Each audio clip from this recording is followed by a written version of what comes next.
One of the easiest ways an FHA loan can get delayed, stressed, or even stopped late in the process has nothing to do with credit, income, or the house itself. It comes down to one simple question. Where is the money for your down payment and closing cost actually coming from? Gift funds are common with FHA loans. They're allowed, they're useful, and for many buyers, they make homeownership possible sooner than it would have otherwise been. But FHA has very specific rules about how gift funds must be documented, how they move, and how they're verified. So if that paper trail is incomplete, unclear, or handled out of order, it can create last-minute problems that feel sudden but were completely avoidable. So in this video, I want to walk you through how FHA verifies gift funds, what documentation is actually required, why the paper trail matters so much, and how to plan ahead so your closing stays on track instead of getting caught in a preventable mess.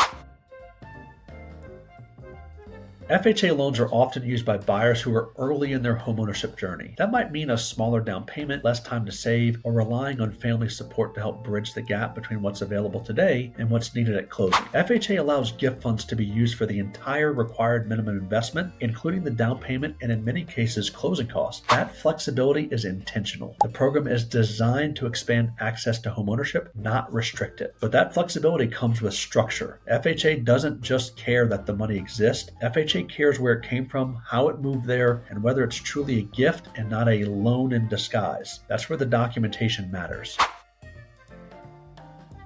Under FHA guidelines, gift funds must be a bona fide gift. Now that phrase has a very specific meaning. A bona fide gift is money given to you with no expectation of repayment, no side agreement, and no future obligation tied to it. It cannot be something you're expected to pay back. It cannot be something you're expected to pay back later. It cannot be an informal loan. It cannot be reimbursed through another transaction. This is not about questioning trust between family members. It's about ensuring that your mortgage approval is based on your actual financial obligation, not an obligation that isn't showing up on paper. FHA's concern is simple. If the money needs to be repaid, it affects your ability to afford the home. If it doesn't, then it can be safely treated as part of your funds to close. That distinction drives everything else that follows. FHA is specific about who is allowed to provide gift funds. Acceptable donors include a relative, your employer or labor union, a close friend with a clearly documented interest in you, a charitable organization, a governmental or public entity with a homeownership assistance program. But what matters here is that the donor is not an interested party to the transaction. That means the money cannot come from the seller, the builder, the real estate agent, or anyone who stands to benefit directly from the sale. So this rule exists to prevent inflation prices, hidden concessions, or pressure within the transaction. So if the donor fits within FHA's acceptable categories and the gift is properly documented, FHA allows those funds to be used. Every FHA gift must be accompanied by a gift letter. This is not a formality, it is a required piece of the loan file. The gift letter must clearly state the donor's name, address, and phone number, the exact dollar amount of the gift, the relationship between the donor and borrower, and a statement confirming that no repayment is required. That last line matters more than most people realize. So without that explicit confirmation, the gift does not meet FHA's definition of a bona fide gift. The letter must be signed and dated, and it must match the rest of the documentation exactly. If the letter says one amount and the bank records show another, that mismatch has to be resolved before the loan can move forward. FHA does not allow gift funds to appear out of nowhere. Any large deposit that shows up on your bank statement during the loan review period must be sourced. This is not unique to FHA, but FHA is especially strict about clarity. The lender must be able to trace the gift from the donor to you or directly to the settlement agent. That means the money has to be visible moving through the accounts in a way that makes sense. Cash on hand is not acceptable. No mattress money. So if someone gives you cash and you deposit it, FHA cannot verify where it came from or whether it was borrowed. That's why cash gifts almost always create problems. The goal is transparency, not complexity. FHA allows gift funds to be documented in 3 primary ways, but only one method is required. Option 1, if the gift funds have already been deposited into your account, FHA requires evidence of the donor's withdrawal from their account, evidence of the deposit into your account, meaning the bank statements, or transaction history showing the money leaving one account and entering another. The amounts must match. The timing must make sense.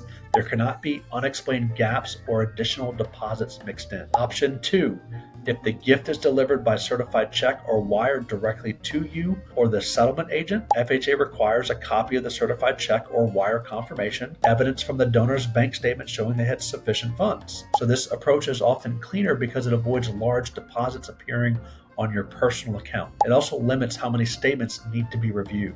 In option 3, FHA allows donors to borrow funds in certain cases, but only from acceptable sources. That means a bank, a credit union, a home equity line of credit. The donor must document that the borrowed funds came from a legitimate financial institution and not from an interested party. The borrowed funds must still be gifted to you with no expectation of repayment from you. Some assumptions cause problems repeatedly. FHA does not allow cash on hand, undocumented deposits, vague explanation, verbal confirmations without paperwork. Even if everyone involved trusts each other, FHA still requires documentation. That requirement protects you from future issues and protects the integrity of the loan.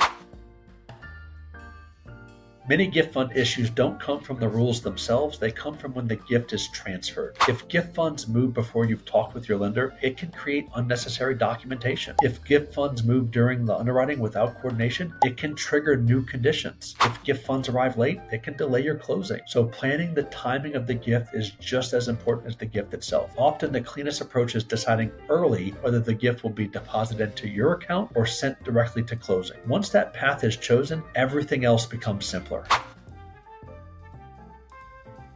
FHA lenders are required to review recent bank statements. If a deposit appears that is equal to or greater than a significant portion of your monthly income, it must be explained. Gift funds fall into this category. That's why surprises cause delays. When the paper trail is prepared up front, underwriting moves smoothly. When it's pieced together after the fact, it slows everything down.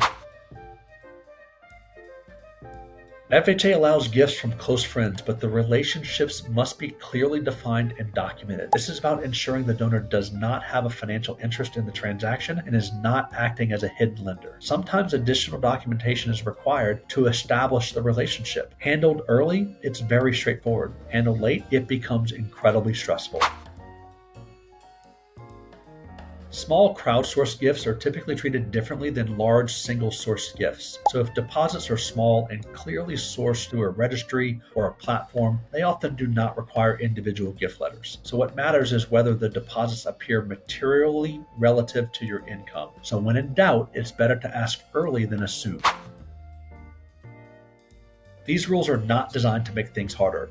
They are designed to make sure your loan approval reflects reality. When the gift funds are properly documented, your approval is stronger, closing is smoother, and your stress level is lower. When they aren't, even well-qualified borrowers can hit delays that feel sudden and unfair. So understanding the paper trail ahead of time avoids all of that.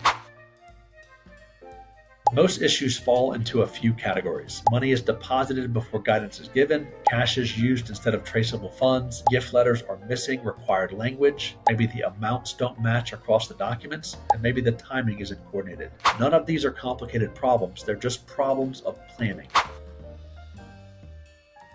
If you're planning to use gift funds on an FHA loan, the best steps are simple. Tell your lender early, decide how the funds will be transferred, avoid cash at all costs, keep documentation clean, and then ask questions before moving money. Doing this upfront can save weeks later. Not all lenders handle FHA gift funds the same way. Experience matters because the rules are specific. The documentation must align and the timing must be intentional. When handled correctly, FHA gift funds work exactly as intended. When handled casually, they become a bottleneck. If you're planning to use gift funds on an FHA loan and want to make sure that the documentation, timing, and structure are handled correctly, use the link below to book a call with my team. And if you want clear, reliable explanations about FHA rules and how they apply to real decisions, make sure to hit that subscribe button. My goal is to help you make an informed decision with confidence and ultimately win with Wade. We'll see you next time.